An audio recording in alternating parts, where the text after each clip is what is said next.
Galera, vamos começar, né? Começar aqui, senão eu fico mandando salve, mandando beijo, mandando vários axés e o bagulho não começa o assunto, né? Já temos 60 pessoas online, daqui a pouco rola a cesta básica. Alô, Santana? Certo? Então é o seguinte, o que é a primeira coisa? Pra gente falar da história de alguma coisa, tudo tem história, né?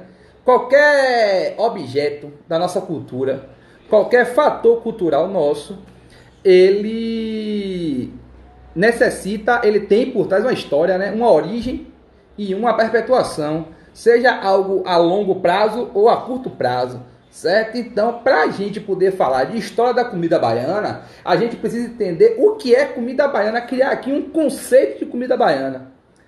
Para isso, então, e foi o que guiou minha pesquisa para poder fazer essa live, eu estou tratando comida baiana como uma questão cultural do baiano, baseado nos nossos hábitos alimentares, certo? Então, os hábitos alimentares, atrelado com sua cultura, pode ser configurado como comida típica de alguns lugares. Isso, segundo o historiador Câmara Cascudo, que escreveu o livro A História da Alimentação no Brasil, certo? Então, seguindo Câmara Cascudo, que pesquisou a culinária brasileira desde os anos 60, certo? E, aliás, publicou nos anos 60, pesquisou antes. Então, a comida baiana, a comida mineira, a comida paraense, elas são hábitos alimentares típicos de algum lugar que se constituem típicos, característicos daquele lugar por causa de questões culturais, ou seja, de como a cultura daquele lugar se forma. Também se forma a questão da alimentação. Então, o jeito que aquela população se alimenta tem tudo a ver com o jeito como é construída a cultura daquele povo. Por sinal, a gente já começa a refletir aí, então, existem algumas regiões brasileiras que não têm assim uma culinária típica, talvez por ainda estarem em processo de formação cultural e não conseguirem ter delimitado isso, né? Ou por questão de não fornecer a mistura necessária da população para que isso aconteça. Olha que beleza. Sem foco presente, Edgar, belíssimo escritor, certo? Um homem que é elegante demais. Inclusive, leiam os textos de Edgar. As meninas aí, ele faz uns textos com o nome de moleque. É um negócio assim, maravilhoso, certo? Edgar Abi Hussein. Espero ter lido certo, beleza? Então, definindo para você o que é comida baiana, então é quando a cultura baiana chega ao nível gastronômico e configura um hábito alimentar específico. No nosso caso, como é que esse hábito alimentar vai se formar? O nosso hábito alimentar vai se formar através de uma mistura cultural e resistência cultural, ou seja, por uma questão de sobrevivência. Anote isso daí. Anote isso daí, porque isso é importantíssimo para a gente entender uma questão histórica que é uma valorização equivocada da cultura africana aqui em Salvador, principalmente. Porque preste atenção, é muito comum a gente falar que a comida baiana, a comida típica baiana, o acarajé, o vatapá, o caruru, etc., é uma linda herança dos escravos, né? As pessoas escravizadas deixaram essa herança maravilhosa. E nessa coisa de vangloriar essa herança cultural, a gente acaba que meio que dá uma romantizada no processo da escravidão. E isso não pode acontecer, certo? Então, o fato de existir essa culinária baiana, essa culinária com origem africana, vai mostrar pra gente que houve uma luta muito forte por parte das pessoas escravizadas em resistirem através da manutenção da sua cultura, certo? Então a negada, os negros e negras que vieram da África para cá escravizados, passaram com uma coisa assim de luta mesmo para manter a sua cultura, porque éramos obrigados, porque as pessoas negras eram obrigadas a adotar a cultura europeia, né? Então a pessoa vinha para cá escravizada da África, ela tinha uma linguagem própria, uma gastronomia própria, uma música própria, religiosidade própria, e tudo isso os portugueses tentavam apagar todas essas características, certo? Então, rapaz, preste atenção, o fato da gente hoje comer vatapá e caruru na Semana Santa é a prova de que mesmo com todo esforço para destruir a cultura africana, os portugueses não conseguiram, certo? E isso é importante salientar.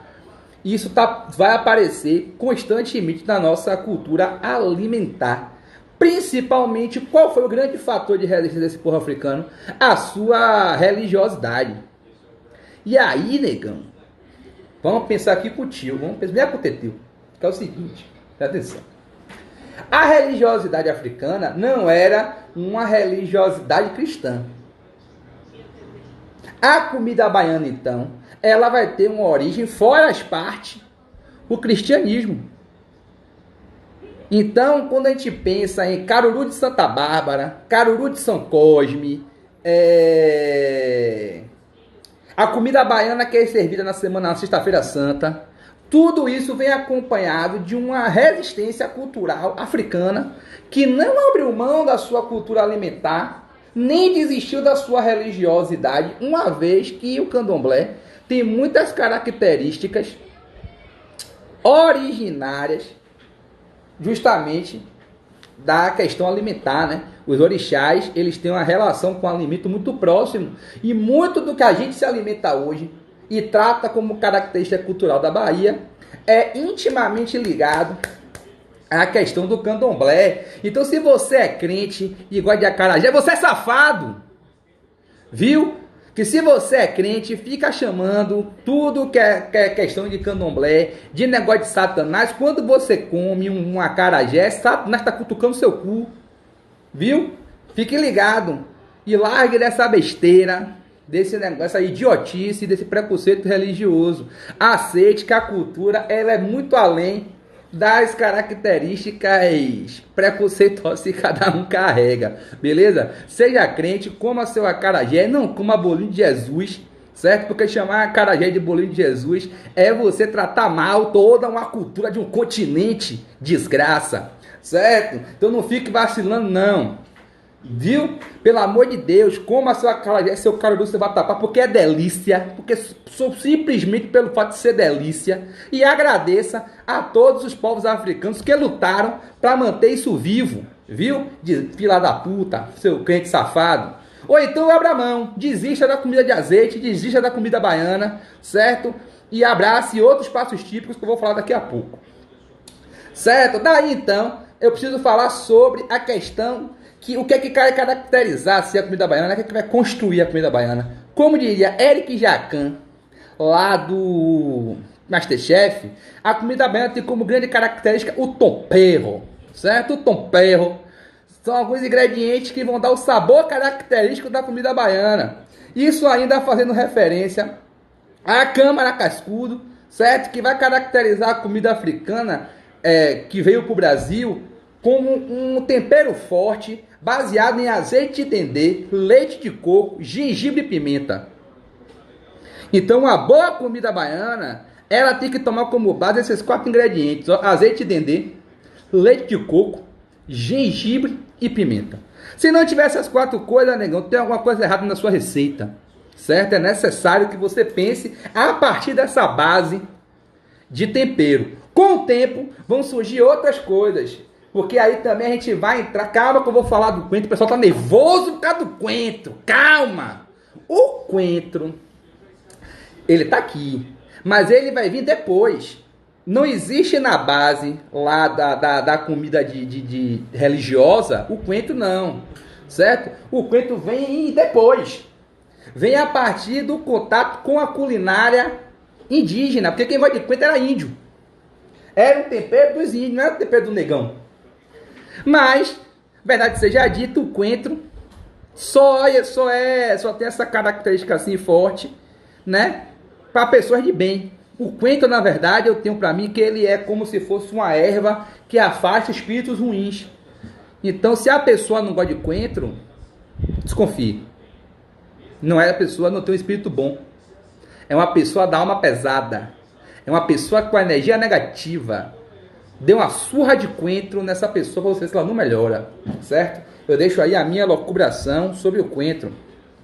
Mas o coentro, ele vai se juntar depois ao camarão seco e a cebola, que aí vai fechar o bagulho, entendeu? A cebola europeia, O camarão seco, uma questão de sobrevivência também das pessoas, dos indígenas. Então você junta tudo aí, certo? E a pessoa que não aprovar a mistura de azeite de dendê, leite de coco, gengibre, pimenta, coentro, cebola e camarão seco, não deveria jamais ter o visto para entrar na Bahia, se a Bahia fosse um país. Essa deveria ser o teste para tirar o visto, certo? Mas quem é que então que vai pegar essa mistura de ingredientes, essa mistura de tempero toda e tornar popular, né? Fazer com que muita gente coma, fazer com que muita gente experimente? É justamente a figura mítica da baiana de acarajé. E como é que a baiana de acarajé aparece? Porque entender o surgimento da baiana de acarajé é entender como é que a comida baiana vira comida baiana. Como é que a comida baiana, como é que essa mistura desses ingredientes que eu falei vira um prato típico, vira algo comum ao nosso paladar, pelo menos ao paladar de quem mora aqui em Salvador, certo? Durante o período da escravidão, a gente tinha que diferenciar o escravo do engenho, o escravizado que trabalhava no engenho de cana-de-açúcar, nas fazendas do interior, e os escravizados que trabalhavam em Salvador, na cidade, certo? Tem que diferenciar esse escravo, assim, rural, da pessoa escravizada urbana, na cidade. Muitas famílias possuíam pessoas escravizadas e utilizavam esses escravizados para conseguir tirar uma renda, tirar uma grana, certo? Então essa grana, pô, eu gostei aqui de Ivan, dendê é de Xangô, coco de Oxóssi, relações de orixás com a comida é fortuna. Obrigado, porque Ivan é do candomblé, então eu não falei besteira. Obrigado, Ivan. Certo? Então o que acontece? A questão é a gente trabalhar essa reflexão em cima do seguinte: as pessoas que moravam em Salvador, moravam na cidade e tinham escravizados, possuíam pessoas escravizadas nas suas casas, muitas vezes utilizavam o trabalho desses escravizados para trazer renda para casa. O que acontecia? Tinha lá uma pessoa que estava escravizada na casa da família rica, do pessoal da Graça, do pessoal da Vitória, do pessoal da Rua Chile, o pessoal da Vida 7, certo? Do antigo centro de Salvador. E essa galera, por exemplo, eu tenho aqui essa cara que eu tô escravizando ele é sapateiro. Essa moça aqui, ela sabe cozinhar, ela é quituteira, ela faz várias comidas gostosas, várias merendas. Então o que o cara fazia? Pedia para essa pessoa escravizada sair e vender os seus produtos na rua, para quem estava passando pela rua, vender mesmo, tipo uma barraquinha de merenda, uma barraquinha de lanche, certo? Logo, se convencionou a chamar essa pessoa de escravo de ganho. O escravo de ganho era a pessoa escravizada que fazia um extra, que fazia um ganho para o seu proprietário, saía para vender. A partir desse movimento surge a baiana de acarajé, porque eram mulheres escravizadas que sabiam fazer o acará. Acará, jé é comer, viu? Jé é do Yorubá comer. Então, acará, jé é comer acará, entendeu? Para quem não pegou, porque senão o abará seria abarajé. Você tá ligado o que eu tô falando? Na verdade, as duas comidas é acará e abará. O jé é botar para dentro. Então, vou vender o acarajé, né? Que já é uma palavra que não é mais Yorubá, já é uma palavra aportuguesada. Beleza? Então, essas baianas, essas escravizadas, saíam para vender as coisas que ele fazia e montavam tabuleiros com as iguarias que saíam pela cidade ali oferecendo essas iguarias. Com o processo do final da escravidão, com o processo do final da escravidão, beleza? Essa galera que já tinha uma profissão, a gente sabe que o processo de libertação dos escravos foi terrível, não houve reparação, não houve chance para as pessoas, né, ganharem seu sustento. Uma galera que estava na cidade e foi liberta passa a continuar com aquela prática de vender comida na rua. Daí surge a baiana de acarajé. Pensa comigo, Salvador tinha mais escravo, tinha mais uma população negra maior do que uma população branca quando a escravidão acabou. Logo, sair para vender produtos, sair para vender quitute, se tornou uma saída muito importante para aquela população negra recém-liberta, principalmente para as mulheres. Logo, olha aí as coisas acontecendo através da história. A banha de acarajé é uma herança da escravidão. Por isso que toda esquina tem uma baiana, por isso que as ruas, os bairros, todo lugar tem uma banha de acarajé. Porque isso veio através de todo esse processo histórico que envolveu a escravidão e a libertação das pessoas escravizadas. A partir daí, então, essa comida de terreiro, essa comida de candomblé ganha as ruas. E vai sendo adaptada, que nem eu falei. Vai receber o coentro, vai receber o camarão seco, inclusive vai receber até mesmo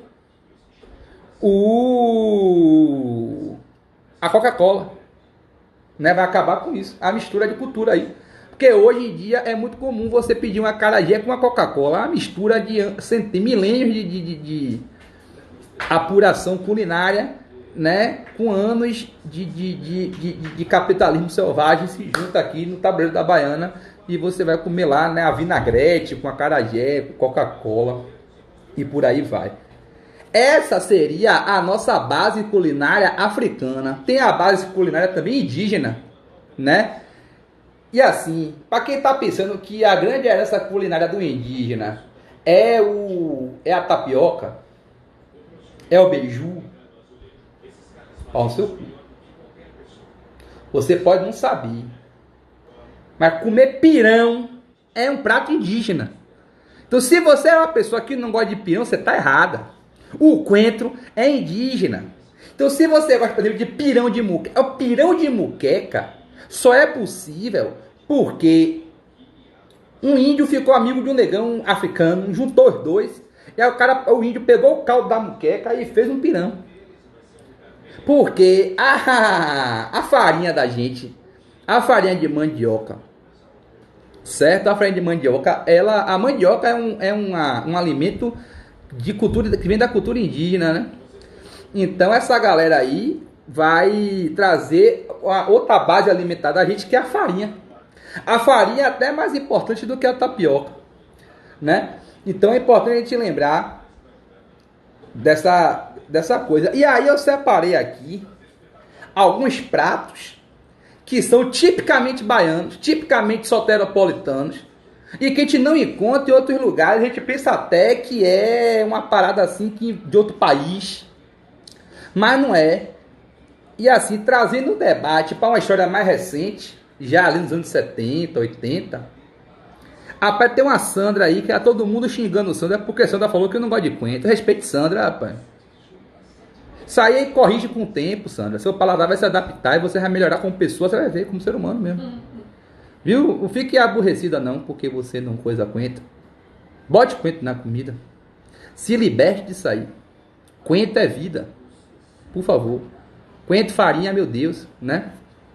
Voltando para coisa assim mais recente, né? Eu não vou falar muito da herança culinária europeia, porque eu acho que ela é muito óbvia, né? Em tudo que a gente consome tem uma mistura aí com a culinária europeia, porque nem eu falei, por todo o processo de opressão que os europeus promoveram aqui no nosso país em cima das populações originárias e das populações africanas. Beleza? Então vamos segurar a onda, porque eu falo de macarrão, de pão, todo mundo tá ligado que isso é de europeu, né? Então vamos seguir aqui para os pratos populares. Agora vem a parte maravilhosa de uma senhora. Se você nunca assistiu o programa de receitas dessa senhora, você está ignorando uma parte importantíssima da história recente da culinária baiana. É necessário fazer aqui uma homenagem a Elíbia Portela. Elíbia Portela é a mulher responsável por praticamente, sei lá, velho, vou colocar assim, 80% das receitas que são feitas na casa das pessoas, porque tem gente que faz a receita de Elíbia Portela e nem sabe que a receita é de Dona Elíbia, ou de Dona Elíbia, certo? Mas assim, alguns pratos que ficaram famosos no programa de Elíbia Portela, alguns são delas, outros não são delas, certo? Mas assim, todos esses pratos são tipicamente baianos, beleza? Ó, primeira coisa, o pirão, né? Prato tipicamente baiano. O camarão encapotado é uma bagulho daqui. Primeira pessoa que colocou um capote no camarão. O camarão tava com frio, né? Tô capote. Até porque essa cobertura do camarão, chamar a cobertura, você tá com frio, bote seu capote, entendeu? É uma coisa da gente aqui, uma gíria nossa, que eu não sei nem que porra de peça de roupa é essa chamada capote, certo? Mas o camarão encapotado é nosso. O pãozinho delícia, né? Também uma receita tipicamente baiana. A torta búlgara. A torta búlgara é um prato baiano. A saltenha, por incrível que pareça, a saltenha, enquanto saltenha, chama tudo de saltenha, é uma coisa baiana. Na Bolívia, chama de empanada, e saltenha é a empanada de carne, entendeu? A gente tem saltenha de frango, a gente já subverteu o bagulho, a gente é muito doido. O boliviano, também invenção de Dona Elívia Portela. A passarinha, que é o fígado, ou é o baço do boi, frito no azeite de dendê, com farofa e salada passarinha. Agora, eu não consegui entender por que baço frito é passarinha, viu? Eu não achei, ninguém sabe quem foi que batizou isso, não sei se acharam parecido com passarinho. Não sei que zorra foi, mas a passarinha também é nossa, viu? O escondidinho e o arrumadinho com aipim. O cozidão. Cozido. Segunda-feira na Ribeira tem cozido. É isso mesmo. Beleza. Banana real também é nosso. O nego bom. Que por sinal, né? Objetificação do corpo do homem negro. Porque o nego bom é um doce para você comer. Você que fica aí procurando depois pornô com negão. Pare com isso. Certo? Bolo de estudante. Bolo de estudante também é um bagulho da gente aqui. Aquela cocada açucarada, o cuscuz doce, o quebra-queixo e a quiabada. Certo? São pratos tipicamente baianos, soteropolitanos. Isso aí é tudo nosso, nada deles. Certo? Tudo aqui é coisas que assim, fora as partes do azeite, né? Não falei das muquecas, das de azeite não, porque vocês já estão ligados já. Estou trazendo aqui outros pratos, né? Que não são tão ligados à questão do tempero com azeite de dendê, mas que são tipicamente baianos. Ah, Matheus, você tirou isso da onde? Eu tenho fonte, meu brother. Viu? É o livro História da Alimentação no Brasil, publicado em 1983, do historiador Câmara Cascudo. Então vocês procurem o livro de seu Câmara Cascudo, porque ele é o primeiro, tem o primeiro registro de pesquisa, de entender, de buscar o resgate das origens culinárias do Brasil. Então seu Câmara Cascudo, ele publicou esse livro em 83, uma pesquisa que começou em 63, ele pesquisou durante 20 anos as origens, né, da culinária brasileira e publicou esse livro, História da Alimentação do Brasil. Baixei ele, dei uma estudada para poder trazer aqui para vocês, viu? As informações, para não ficar falando, parecendo que eu inventei, que eu não invento, eu não sei tudo não, eu estudo. Fica a dica aí para você que quer se candidatar, estude, para não passar vergonha igual, né, os atuais que estão aí, né? E aí eu queria falar com você uma curiosidade legal. Matheus, e o escabeche é baiano, né? Não. Não. Minha mãe tá aqui dizendo que não.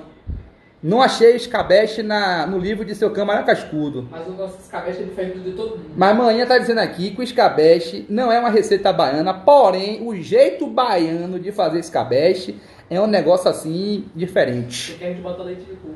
Porque a gente bota leite de coco. Tome. Satisfeita? Receba. Certo? E aí o seguinte, ó. Eu separei aqui 3 curiosidades sobre alguns pratos que são super famosos, super reproduzidos aqui na cultura baiana e que a gente às vezes não liga muito, né? A primeira coisa é o dendê. O dendê, ele é um grande coringa assim da culinária baiana, né? Tanto que se você está assistindo essa live, você não é de Salvador. Aqui em Salvador, quando alguém fala assim, ó, pega ali o azeite, é o azeite de dendê. Quando a pessoa quer o azeite de oliva, ou chama de oliva, ou chama de azeite doce. Tão presente é o azeite de dendê na nossa culinária. E o dendê, que é utilizado aqui na Bahia, ele veio de um fruto de uma palmeira angolana, que em Angola chama de dendém. E aí virou dendê aqui em português, né? Que é uma planta típica do oeste africano, mais precisamente dos países... oeste africano é a região da África onde estão os países onde mais saíram pessoas escravizadas para cá.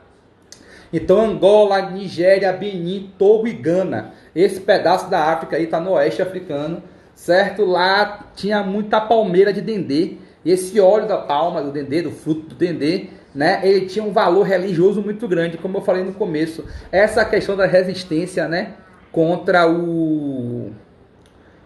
a aculturação portuguesa fez com que essas pessoas começassem a sair da África trazendo o fruto do dendê, sementes de dendê, plantando dendê aqui na Bahia. E o dendê, então, ele passa a ser um elemento de resistência religiosa, cultural dos povos africanos. Então, comer dendê é mandar o colonizador se fuder. Pô, tava a camiseta boa, hein?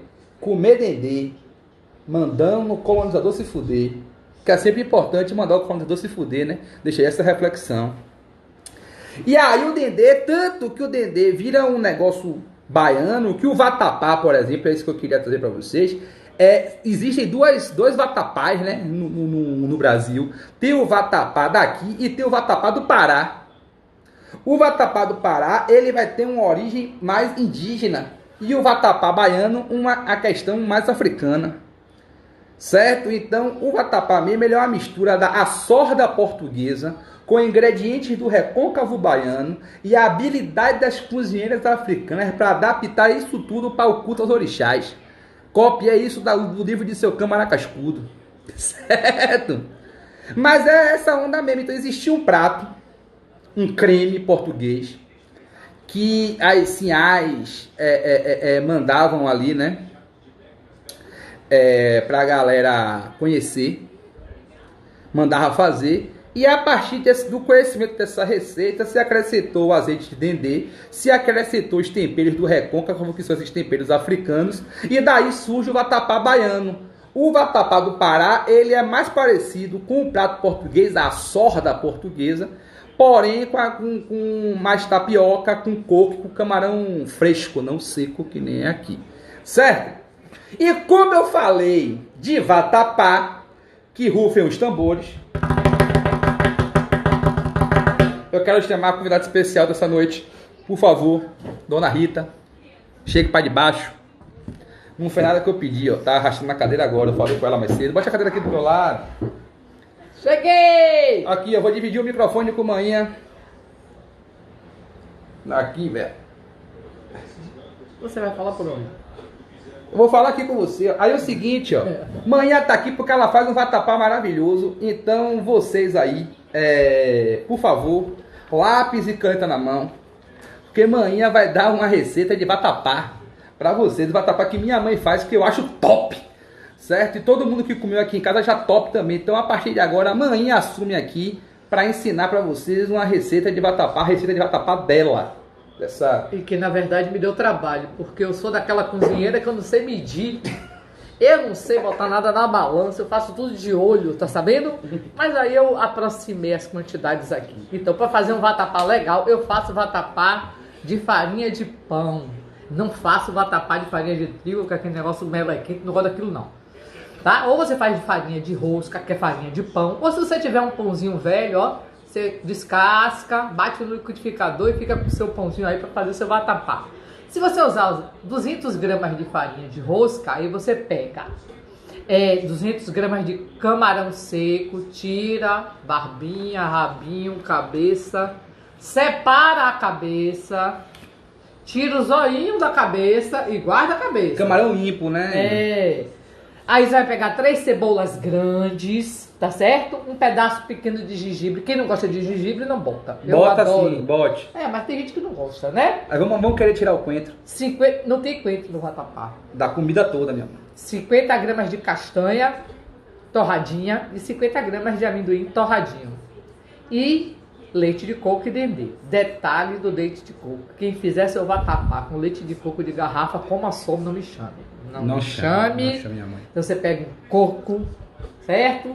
Descasca, tira a casquinha, bota água para ferver.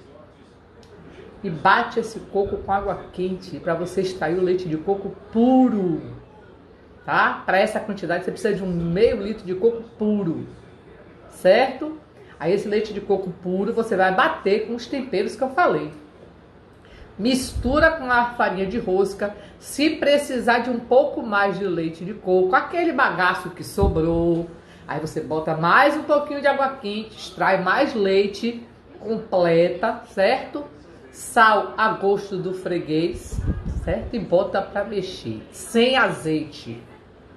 Sem azeite. Você vai cozinhar tudo aí, mexendo, mexendo. Aí, quando ele começar a ficar enrugadinho, que ele vai pula com as urras, gente, bota numa panela funda, porque vai pra queima. Quando ele começar a ficar enrugadinho, você bota o azeite de dendê, dá uma fervurinha e tira. Detalhe, viu? O povo diz que o que dá dor de barriga é azeite de dendê, não é não. O que dá dor de barriga é leite de coco mal cozido. Tome! É, o povo não quer comer acarajé, achando que vai me dar dor de barriga. Não vai dar não. Dá não. O dendê é uma excelente gordura, viu? Não faz mal, assim como o leite de coco bem cozido, certo? Excelente gordura, de gordura boa, eu entendo. Sou eu. É, eu próprio. Porque come muito dendê. Tá guardado aí no tecido de pouso. Olha a mansa. É isso aí. É assim que faz vatapá, não tem dificuldade nenhuma. Bateu tudo no liquidificador, seguiu a regrinha aí, a quantidade. Depois Matheus publica a receita. Vou publicar a receita aí, tranquilo. Dando continuidade aqui ao nosso rolê. Fica aqui, manhã, que eu vou falar de outra coisa importante que a senhora vai participar aqui, que é o seguinte, outra coisa característica muito famosa da culinária baiana e que a galera não se liga é o pão delícia, né? O pãozinho delícia, que é assim uma parada super típica das nossas festinhas, das nossas reuniões. Todo baiano adora pão delícia. Acho que eu não conheço ninguém que não goste de pão delícia. E aí eu fui pesquisar a origem do pão delícia. Onde é que o pão delícia surgiu? Onde é que ele começa? Aí a gente tem duas histórias. A primeira é que um belo dia uma dona de casa soteropolitana, não como essa, porque essa não é dona de casa não, essa aqui faz tudo, né? Você é só dona de casa? A senhora só... Ah, tá. Obrigado. E aí, dizem que uma dona de casa foi fazer um pão para suas visitas e ela errou a receita, ela colocou pouca farinha e muito óleo na receita e botou passar mesmo assim. Desse acidente aconteceu o pão delícia, né? Ela botou queijo ralado por cima, enfim, e serviu para os convidados. Só que aí tem um problema. Essa dona de casa, essa mulher que fez essa receita aí, né? Errou no pão caseiro e virou o pão delícia. Ninguém sabe quem ela é. Ninguém sabe onde surgiu. E aí, pesquisando mais a fundo, eu encontrei o primeiro registro de receita de pão delícia. Certo? Que foi no livro... Ah, meu Deus, perdi o livro. Livro de Lívia Portela. Aqui. Tá fazendo... O livro Panificação Caseira, número 2, de Dona Líbia Portela. Então, nesse livro, Panificação Caseira, número 2, de Líbia Portela, que foi publicado no início dos anos 80, sai lá, no início dos anos 70, sai lá a receita de pão delícia, a primeira receita de pão delícia. E lá, Dona Líbia conta a história, que era o seguinte, o pão delícia teria sido inventado por ela. Por quê? Porque a mãe dela tinha uma receita muito famosa de pão fatia, que muita gente chamava na época de pão baiano. Só que ela dizia que dava um trabalho terrível fazer pão fatia em casa. Era um trampo da desgrama, era muito horas e horas e horas na cozinha para fazer o pão fatia. E ela, na tentativa de deixar o pão fatia mais fácil, para quem não sabe o que é pão fatia, vai na padaria e peça. Viu? Ah, eu quero um pão fatia. Você vê como é o pão fatia, porque ele é um pão delícia com anabolizante, certo? E aí Dona Líbia Portela foi lá e tentando simplificar a receita de pão fatia, virou o pão delícia. Então, assim, em termos documentais, quem inventou o pão delícia foi a Líbia Portela, né, apresentadora do programa... Qual é o nome dela? O programa dela? Prato da Casa, que já está há 40 anos no ar, que ela transmite da casa dela. Inclusive, se você quiser aprender a cozinhar com a Dona Líbia Portela, ela ainda dá aula, né, no curso de cozinha. Então você pode entrar em contato com ela, se matricular. A escola dela fica dentro da casa dela, lá no Caminho das Árvores. Então você pode ir lá e fazer um curso de cozinha baiana, de delícias, Dona Líbia Portela. certo? Então ela que inventou. Inclusive, Dona Lívia Portela tem o título de cidadã boliviana. Você sabia disso? Porque foi ela também que inventou o salgadinho de festa boliviano. Que ela pegou o recheio da saltenha, né? A carne com pimenta, passas e azeitonas. Colocou dentro de um bolinho frito e fritou. Colocou dentro de uma massa, porque era para fritar, fritou, enrolou no açúcar e canela. E uma amiga dela, boliviana, achou aquilo uma delícia. E aí, para homenagear a amiga que disse ela que devia colocar, né, no cardápio das festas, oferecer para as pessoas, ela batizou esse salgado de boliviano. O boliviano ficou tão famoso em Salvador que muitos baianos que visitavam a Bolívia queriam comer boliviano, achando que era de lá. Isso fez com que o governo boliviano achasse muito bonita a atitude dela, essa coisa assim de homenagear outro país. E ela ganhou o título de cidadã boliviana por causa do salgado boliviano. Detalhe, Lívia Portela não é da época da gourmetização não, viu gente? Lívia Portela era banqueteira que faz banquete de festa. Então naquela época era ela banqueteira, não tinha nada de chefe de cozinha, nada disso. Então Lívia Portela ensinava a cozinha do dia a dia.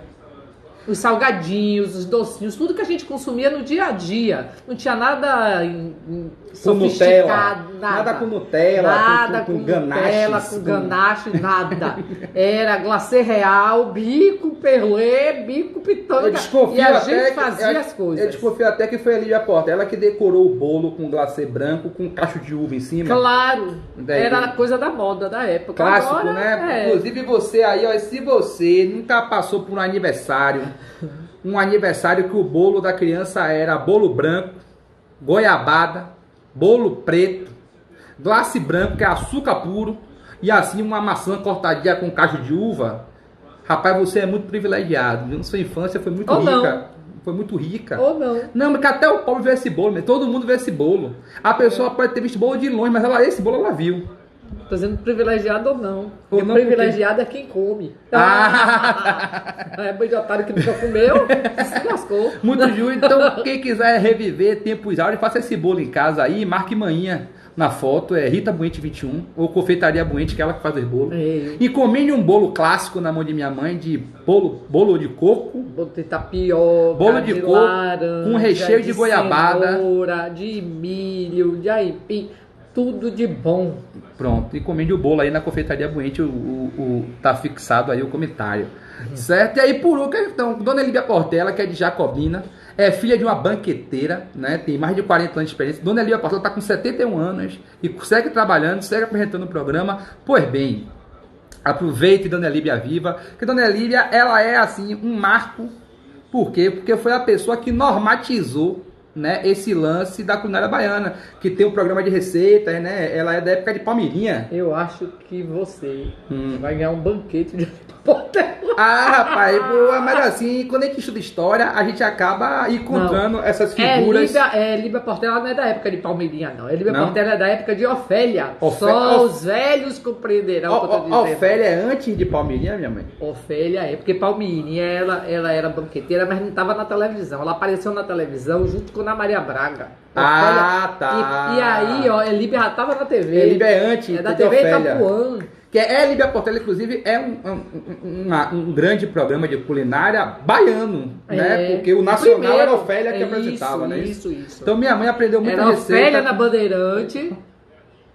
Ofélia da Bandeirantes e na TV Aratu. Na TV Itapuã. Dona Lívia Portela apresentava o bagulho. Então, por favor, senhoras e senhores, né? Muito respeito, máximo respeito. Falem, né? Façam essa mensagem chegar até Dona Lívia Portela, porque eu acho ela maravilhosa. Depois que eu fiz essa pesquisa sobre culinária baiana, achei ela mais maravilhosa ainda. Por quê? Porque ela não patenteou o pão delícia. Ela falou que o único arrependimento dela é não ter popularizado o pão como pão baiano, né? Que era esse tamanho dela. E ela deixou o lance do pão delícia aí livre para qualquer pessoa fazer. Ela disse que ela não se sente dona das receitas. Então o boliviano, o pãozinho delícia, ela largou aí para todo mundo poder fazer, todo mundo poder reproduzir, todo mundo poder vender. Então que véia maravilhosa, né? Nesse sentido, se tem alguma coisa que desabone a história de Dona Lívia Portela, eu não achei. Cabe agora a vocês aí que tem site de fofoca procurar saber se essa véia vacilando ou não é. A princípio, não tenho críticas da dona Lívia, muito pelo contrário. Adoro boliviano e adoro pãozinho delícia. E aí, Rita, é o seguinte. Para gente fechar aqui, eu queria que a senhora, por favor, ensinasse as pessoas dessa live, essas 97 pessoas que estão assistindo agora, a fazer um pãozinho delícia. Através daí da sua didática maravilhosa. Pão delícia é um negócio chato pra fazer. Peraí, deixa eu botar o fone você aqui pra você. Pão delícia é um negócio chato pra fazer, nem sempre dá certo. Precisa prática. Mas, como eu sou daquela história que receita nenhuma dá errado, a gente come tudo. Aqui em casa mesmo, se der errado, come assim mesmo. Dá errado naquele propósito, mas no outro, que a gente não esperava, fica bom, né? Então aí, anote aí, 1 quilo de farinha de trigo, sem fermento, tá, gente? 11 gramas de fermento seco, detalhe, tem que pesar tudo. Senão essa receita não dá certo não, tem que pesar, tá? 1 xícara de chá de açúcar, 3 xícaras de leite morno, morno, não é quente. Se botar leite quente, adeus fermento, não vai fermentar nada. Agora vem cá, defina aí leite morno pra pessoa que morno é aquele que você bota o dedinho lá, ó, e não sente lhe incomodar, certo? É o famoso quentinho. Quentinho. 3 ovos, 1 colher de sopa de sal, meia xícara de chá de óleo e 1 colher de sopa de margarina derretida. Não bote margarina sem derreter, faça do jeito que eu estou dizendo. Aí você vai pegar um refratário e vai botar só metade da farinha, 500 gramas, certo? Botou metade da farinha, bota o açúcar e o fermento, mistura bem, certo? Aí você vai botar o leite. Bota o leite, mistura bem. Vai ficar melequento. Ele é melequento mesmo, viu? Aí você junta o óleo, a margarina, o sal e os ovos. Aí mistura bem e vai adicionando o resto da farinha. E vai misturando com força. Eu acho que a melhor forma de fazer esse pãozinho é botar na batedeira com com o batedor que é um ganchinho, tá? Não é aquele que é arado, não, um ganchinho. Ali, porque você vai ter que sovar essa massa por 15 minutos, meu bem. O segredo do pão delícia é esse aí. Haja muque. Você vai ter que sovar essa massa por 15 minutos. Se for na batedeira, você deixa a batedeira lá por 15 minutos. Depois você dá uma trabalhada na mão. Bateu esses 15 minutos, ficou sovando. Deixa a massa descansar por 30 minutos. Não pule etapa. Se pular etapa, não dá certo, tá? Aí você vai precisar modelar. Como essa massa é muito elástica, ela é melequenta mesmo, tá? Você vai passar, ó, margarina na mão e vai fazer as bolinhas e vai botar numa assadeira untada e enfarinhada, tá certo? Fez isso, cobre com um paninho, abafa o pãozinho, porque o pãozinho precisa de calor e deixa descansar por 1 hora. Depois dessa 1 hora, enquanto tá lá descansando, você pré-aquece o forno a 200 graus. Depois de 1 hora, bota o pãozinho lá, só que esse pãozinho ele não gosta de ficar douradinho. Um pãozinho delícia bom, ele é branquinho, viu? Não é pra ficar com aquela, senão ele perde o ponto. Aí, assou, você vê pelo fundo, você olha o fundinho, levanta, olha, se o fundinho já tiver torradinho, tá beleza, mas a parte de cima tem que estar branquinha. Aí você tira o pãozinho, passa a manteiguinha, coloca queijo ralado. Quem quiser botar um recheiozinho de requeijão, com queijo, etc., também tá liberado. Creme de leite, pode botar um creme de leite com queijo, fica bom também, tá certo? É assim que faz pão delícia. Agora dá trabalho e não é muito fácil não, mas tente, vá tentando que você consegue. Beijo! Senhoras e senhores, manhã aqui, ó, se despedindo de vocês, dando tchau aí, um beijo. Anotou a receita? Anotou a receita? Certo? Se você não anotou a receita, depois eu vou pegar aqui com a véia, tudo que ela copiou, vou fazer um post aí no Instagram e você vai poder copiar a receita, fazer em sua casa do vatapá, fazer em sua casa o pãozinho delícia, viu? E amanhã arrebenta. Quero agradecer a todo mundo que ficou online aqui assistindo a história da comida baiana, certo? Trouxe aqui algumas curiosidades para vocês, trouxe aqui a minha homenagem à Dona Líbia Portela. Espero realmente que ela possa ver esse vídeo. Para quem gosta das lives, certo? E quer acompanhar depois, eu coloco sempre no meu canal do YouTube, certo? Então aqui no Instagram, na minha bio, tem lá um link que vai direto pro meu canal do YouTube, beleza? Então você entra lá no canal do YouTube e vai estar o vídeo postado a partir de, deixa eu ver, segunda, terça, quarta-feira, com certeza, eu coloco o vídeo lá. Quero aproveitar também e dizer a vocês que amanhã eu vou participar de uma outra live, trocando a ideia com o pessoal do Porto dos Livros. Então, ó, @Porto dos Livros. Vou trocar ideia com Carla e Lúcio Urbaneto, falar um pouco sobre criatividade no meu trabalho como comediante, certo? E também como essas lives aqui sobre história estão gerando. Então, se você quer assistir mais lives com o Teteu, amanhã, fique ligado que vai rolar esse bate-papo com o pessoal do Porto dos Livros, beleza? Então você viu, né? Pão delícia dá um trabalho de desgraça para fazer, vatapá também. Então valorize as pessoas que fazem vatapá e que fazem pão delícia. É muito muque e a correria, certo? E sempre que vocês puderem, agradeçam aos quitutes de Dona Líbia Portela, que popularizou vários alimentos baianos, certo? Assim como as pessoas escravizadas que saíam para vender seus quitutes para sobreviver. Da resistência dos povos negros surge a culinária baiana. Beleza? Até a próxima, tamo junto. Valeu!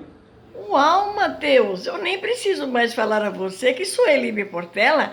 Você tem falado tanto sobre mim, eu fiquei assim, eu digo, meu Deus, que bom, que legal, meu amigo, muito obrigada, tá?